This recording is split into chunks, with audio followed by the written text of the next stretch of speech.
Oke, sekarang kita akan bahas tentang regulasi sistem respirasi ya.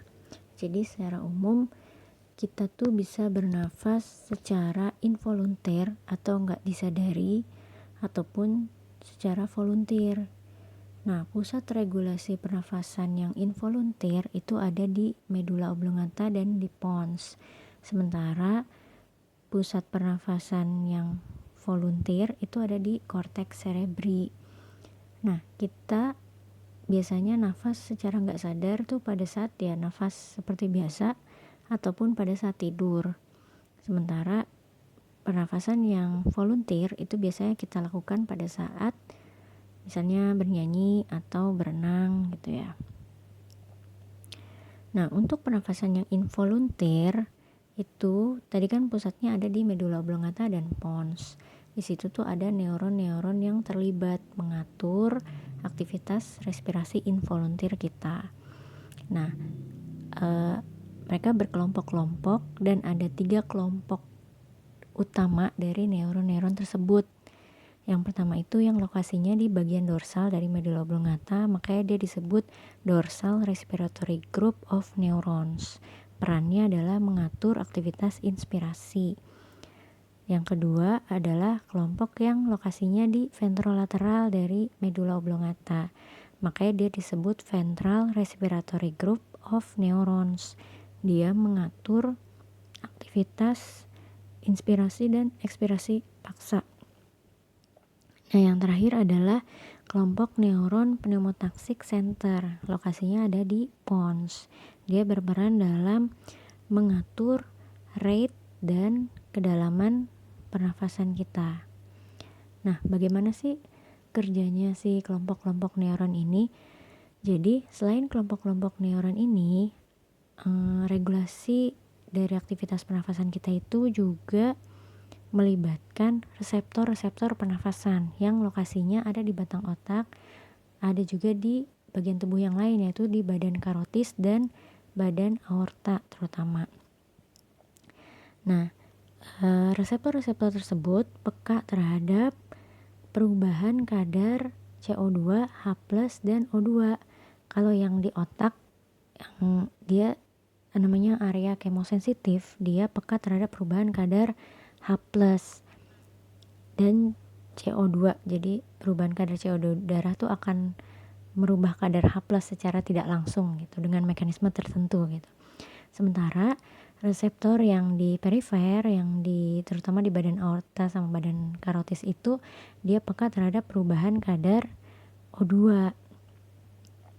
Jadi ketika misalnya darah yang melewati area kemosensitif di otak itu mengandung terlalu banyak H+ atau CO2, maka area kemosensitif di batang otak ini akan mendeteksinya dan mengirimkan sinyal kepada neuron di batang otak khususnya yang di kelompok dorsal tadi.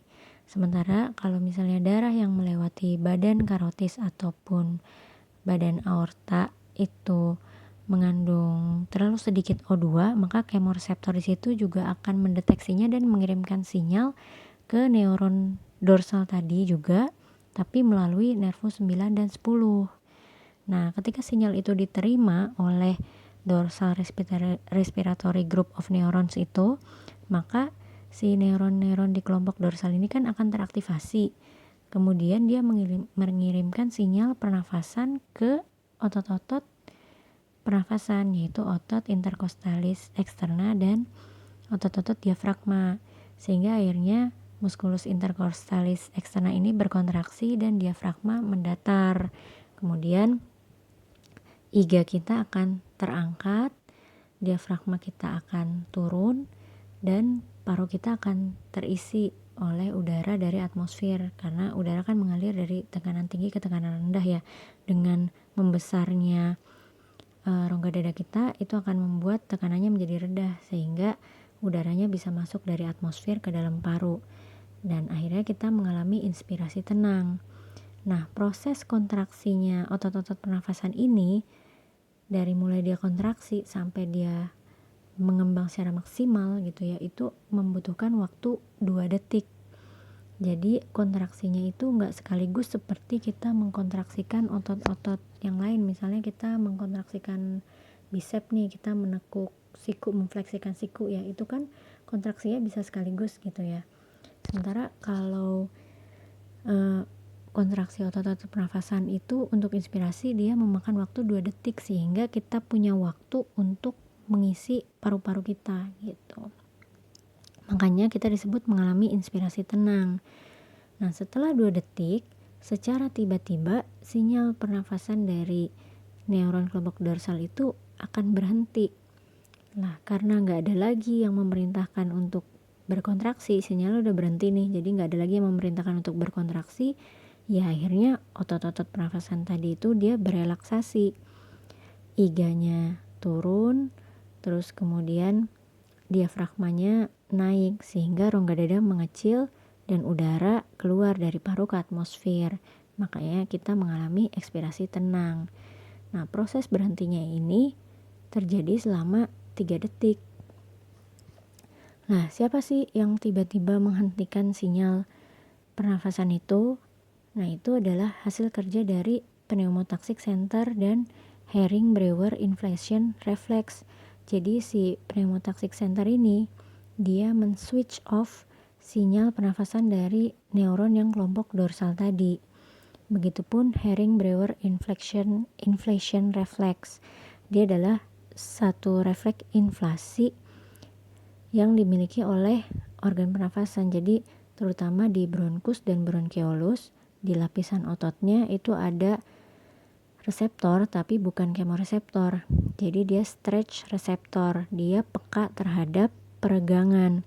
Ketika peregangan di organ pernafasan kita telah mencapai maksimal karena terisi oleh udara, maka dia akan mengirimkan sinyal untuk berhenti menarik nafas. Jadi dia juga men-switch off, mirip kerjanya dengan pneumotaxic center, dia men-switch off sinyal respirasi dari neuron kelompok dorsal tadi.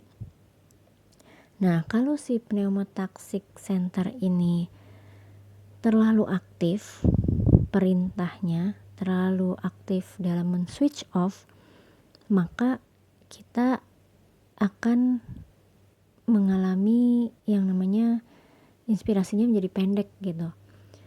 Karena ketika si dorsal neuron ini mengirimkan sinyal untuk bernafas itu kan harusnya 2 detik baru dihentikan oleh pneumotaxic center gitu kan. Tapi kalau dia terlalu aktif, maka sebelum 2 detik itu akan dihentikan. Akibatnya inspirasi kita menjadi pendek. Kalau inspirasi kita menjadi pendek, otomatis kita punya waktu lebih sedikit untuk mengisi paru-paru, sehingga udara yang harus dikeluarkan pun akan menjadi lebih sedikit.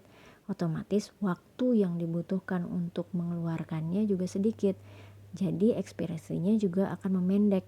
Jadi si terlalu aktifnya pneumotaxic center ini akan membuat inspirasi dan ekspirasi kita memendek gitu. Nah, tadi kan baru dibahas kerjanya neuron yang kelompok dorsal sama yang pneumotaxic center. Lah terus yang neuron kelompok bagian ventral tuh kerjanya apa? Jadi dia bekerja pada saat kita beraktivitas berat. Jadi kalau pada keadaan normal, si kelompok neuron yang bagian ventral ini hampir inaktif. Tapi ketika aktivitas fisik kita berat, maka kan kita membutuhkan ventilasi lebih banyak.